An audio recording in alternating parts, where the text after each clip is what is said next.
welcome back to our third section of this show. I almost lost count. We're going to just do a quick little catch up on, of course, Sunday's show, which of course was The Legend of the Sea Devils. So I'm just scooting my chair and I've pushed it away. I'm just going to say that I was a bit disappointed with this episode. It felt like it did absolutely nothing to remind me once again that Chibnall is leaving, and I am eternally grateful for that.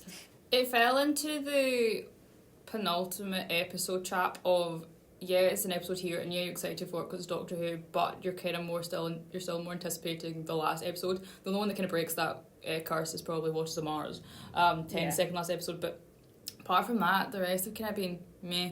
Yeah. I mean, I'm not going to Day the Doctor, that breaks it as well. All right, just scrap what I just said. But you know what I mean. I think we were promised a high-paced pirate adventure, almost Pirates of the Caribbean type sort of adventure. Yeah, I was thinking they were going to be like a proper pirate, like, adventure, looking for like a treasure or something. The Sea Devils were going to be in the way to get to that treasure. Yeah. No, the Sea Devils didn't even have to be there. It felt like I was wading through treacle. Here's the thing: the Sea Devils have not been on screen since Wars of the Deep, which is 1984, the fifth Doctor episode. So all this anticipation, they're back after 38 years. They're back. That's what they got. That could have been any villain in their role. There was nothing specifically made to have the Daleks in there. Just be lazy, Chibnall. Yeah, it could have been Daleks just scooting along the seabed for all we knew. It would have worked. It still would have felt the same. Yeah, it was. I mean, the only thing I really kind of liked about the whole thing, and this is like a really weird thing to say, but I love that under the sea shot. Yeah, it was nice. I like that one. It was very beautiful. I actually don't think we've ever seen it properly done. I think there was a hint of it with Capaldi's era, you know, when he was talking about, who was it? It was the monster that could camouflage itself perfectly. And there was like a weird thing where one minute he was up in the space and the next minute he was down below. Listen, that was the episode. Oh, yeah. That was a good episode. I like that one. That was a good one. Now we're reminiscing about better episodes. So anyway, what did we think about the Sea Devils themselves other than a wasted potential? I thought the design was pretty good. Yeah, their design was good because in the classic Who, because there's like, you know, the 80s. Budget. Their faces didn't move. Whereas they actually, their facial features moved and everything looked real. Yeah. I don't know why only the lead one spoke. They all do speak. I was about to ask you that. I was like, can the rest of them speak, or is it because the main one's got a weird flashy translator thing? They do all speak. Because they've only ever appeared twice before. Yeah. And the third Doctor episode was called The Sea Devils, and then the fifth Doctor episode was Wars Deep, where they joined up with the Silurians. Yeah. They also didn't sound like they used to. Yeah, you have a really weird, like, whispery, creepy, like, type voice in Classic Who, and they kind of just didn't have that in this one. The one that spoke didn't have that. Yeah, it was very weird.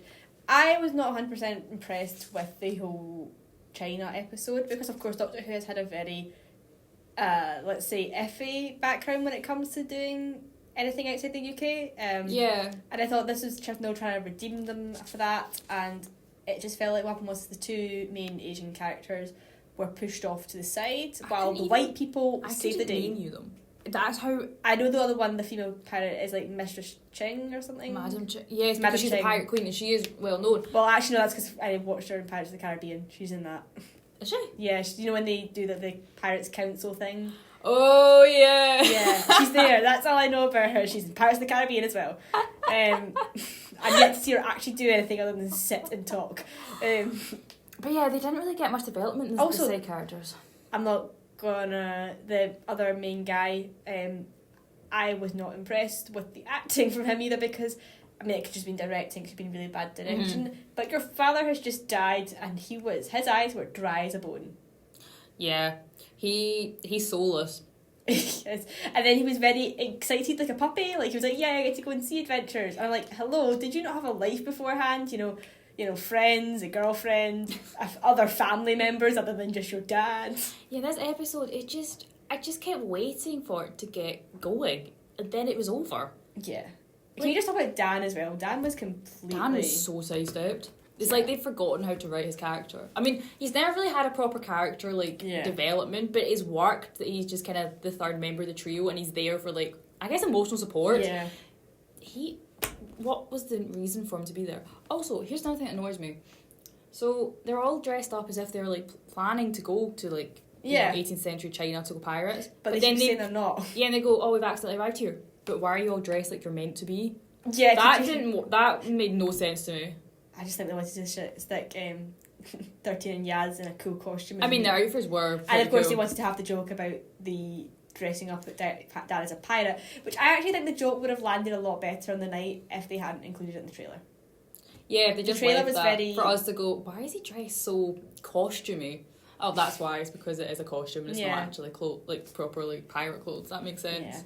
Yeah. Can we just discuss Phasmin here? Like, finally being made canon. Yeah, the only redeeming thing about the episode was 13 and Yaz are not... Well, they're not a couple, though. They're not They've admitted they're feeling for each other, but then 13... It's like, nah, I'm going to be dead soon. Like, hint, hint, wink, yeah, wink. we lose everybody. And that kind of, like, it made sense because every time the Doctor does, like, fall in love with somebody... They end up turn up dead, yeah. Like, I love her 13 reference River though. I was so happy when she referenced like saying, "Oh, there's my wife." I was like, "Yes!" Doctor until then has not really mentioned River. Like River has almost been forgotten. Yeah. And I know Capaldi did mention River a lot. But was it? He did. He met her again when he was 12. Yeah. Yeah. But like we've not had anything else about River, and considering that this is supposed to be your wife, Doctor, you know. I think it was with Phasmin, as I've always been very cautious about it because I'm always a little bit afraid of queer baiting. Yes. That way, like you're kind of sitting there, like you're almost is that how bad the BBC has almost gotten with queer baiting? That anything that's a genuine relationship, you sit there and go, don't worry, they're just gonna make them just friends in a minute. Yeah, exactly. Like if you ever get queer representation, you're kind of sitting there like, they're gonna ruin this. I know they are. Yeah, they're definitely gonna ruin this. Like there's no way they can actually carry it through. Yeah, exactly.